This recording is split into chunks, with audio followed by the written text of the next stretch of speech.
22 জায়গায় বিশ্বনবী কয় একটা, ওমরে ফারুক বলে আর একটা। আল্লাহ বলে, বিশ্বনবী আপনার পক্ষে আমি আয়াত নাজিল করতে পারলাম না, আমি ওমরের পক্ষে নাজিল করে দিলাম। এক বাবা এসে বললেন, ওমরে ফারুক আমার ছেলে কথা শোনেন, বেয়াদব। ওমরে ফারুক ছেলেরা ডাকলেন, বাবা তুমি তোমার আব্বাজানের কথা শোনো না, এটা তো কবিরা গুনাহ। ছেলে বলে, ওমরে ফারুক সব দায়িত্ব আল্লাহ ছেলে মেয়েদেরকে দিয়েছে। ওমরে ফারুক বললেন, অবশ্যই দায়িত্ব দিয়েছে। তাহলে বলেন আমার বাবার দায়িত্ব কি? উনি বললেন, প্রাইমারিলি প্রথমত 3 দায়িত্ব। আইয়ানতাকিয়া উম্মাহ, পৃথিবীর প্রতিটি বাবার উচিত ছেলেদের মেয়েদের জন্য ভালো মায়ের ব্যবস্থা করা। 2 নম্বরে আইয়ুহসিনা ইসমা, সুন্দর তার একটা নাম রেখে দেয়া। 3 নাম্বার ইউআল্লিমাহুল কিতাব, তার আল্লাহর কিতাব শিক্ষা দেওয়া। এবার ছেলেকে আমার আব্বা 3টার একটাও করে নাই।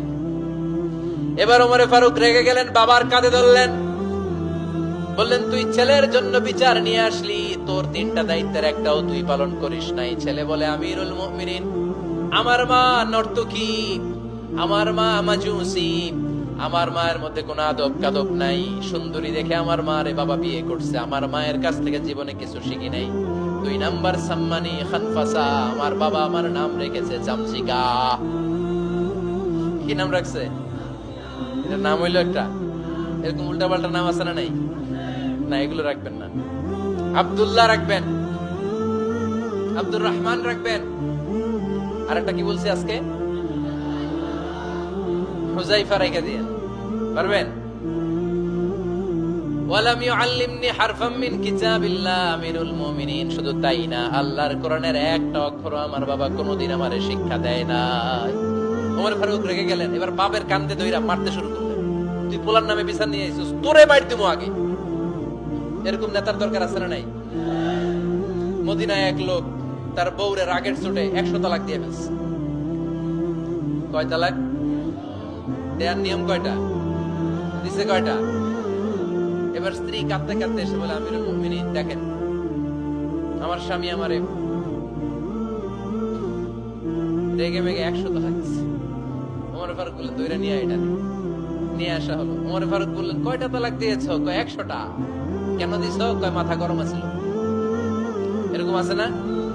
তালাক দেওয়ার সময় সব তালাক, তুই তালাক, তোর মা তালাক, তোর বোন তালাক, সব তালাক। তালাক দিবে ওয়াইফ রে, দিতেছে সবাই রে। তোমার ফারুক বললেন, দিবে 3টা, 100টা দিলা কেন? কয় মেজাজ গরম ছিল।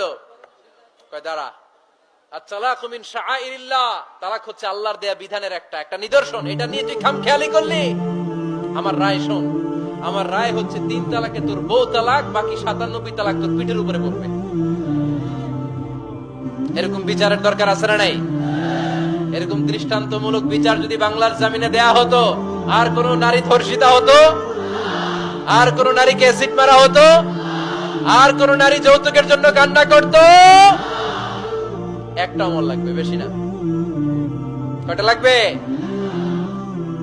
তিনি গভর্নর সিস্টেম চালু করেছিলেন, governor system, Islamic State. Bahrain, Yemen, মিসর, কুফা, বসরা, মক্কা, মদিনা, এই 7 জায়গায় 7 জন গভর্নর পাঠিয়েছেন, তাদের থেকে তথ্য নিতেন। এই গভর্নর সিস্টেম উনি বানিয়েছেন। সাইয়েদনা আমর ইবনে আল-আস রাদিয়াল্লাহু তাআলা আনহুকে পাঠিয়েছেন মিশরে। মিশরে একটা দৌড় প্রতিযোগিতা হতো। ওই দৌড় প্রতিযোগিতায় আমর ইবনে আল-আস রাদিয়াল্লাহু তাআলা আনহুর ছেলে অংশগ্রহণ করেছে, কিন্তু এক মিশরি ওই দৌড় প্রতিযোগিতায় চ্যাম্পিয়ন হয়ে গেছে, রানার্স আপ হয়েছে আমর ইবনে আল-আসের ছেলে। এবার মিশরি ফার্স্ট আর গভর্নরের ছেলে সেকেন্ড। রাগের চোটে আমর ইবনে আল-আসের ছেলে ওই মিশরির মাথার মধ্যে কয়েকটা বাড়ি মেরেছে। মিশরি বলে, আমার মাল্লা কেন? তুমি খেলায় পারো না, আমারে মাল্লা কেন? কয়, আনা ইবনুল আকরামিন, আমি গভর্নরের পোলা, আমি যা বলবো এটাই হবে, আমার উপরে কথা নাই। মিশরি ওইখানে আর ঝগড়া বাঁধায় নাই, মনে দুঃখ নিয়ে মদিনায় চলে আসলেন। এসে বললেন, আমিরুল মুমিনিন, আপনি আমর ইবনে আল-আস রাদিয়াল্লাহু তাআলা আনহুকে মিশরের গভর্নর বানিয়ে পাঠিয়েছেন। একটা প্রতিযোগিতায় আমি চ্যাম্পিয়ন হয়েছি, ওনার ছেলে হয়েছে রানার আপ।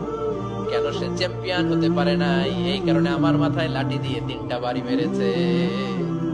বিচারটা দিছে কার দরবারে? কথা বুঝেন নাই বোধহয়।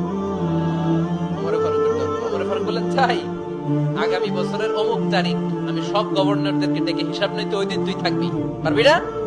মিশরে বলে, পারবো, মানে অবশ্যই পারবো। ওই দিন 7 রাজ্য থেকে 7 গভর্নর হাজির, গভর্নরদের ছেলেরাও হাজির, মিশরীয় হাজির।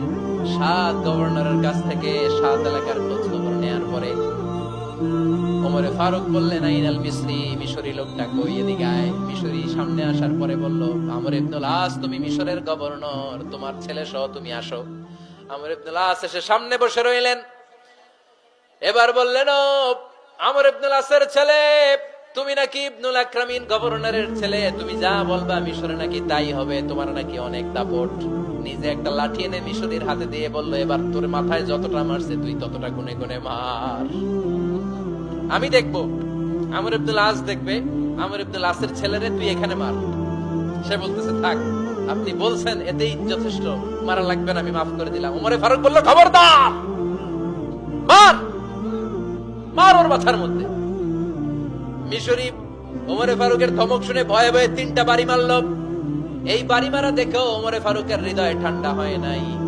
লজ্জায় আমর ইবনুল আস, বয়স হয়ে গিয়েছে সাহাবা, মাথা তখন টাক, মাথায় চুল নাই, লজ্জায় মাথাটা হেট হয়ে মাথাটা নিচু করে রেখেছে।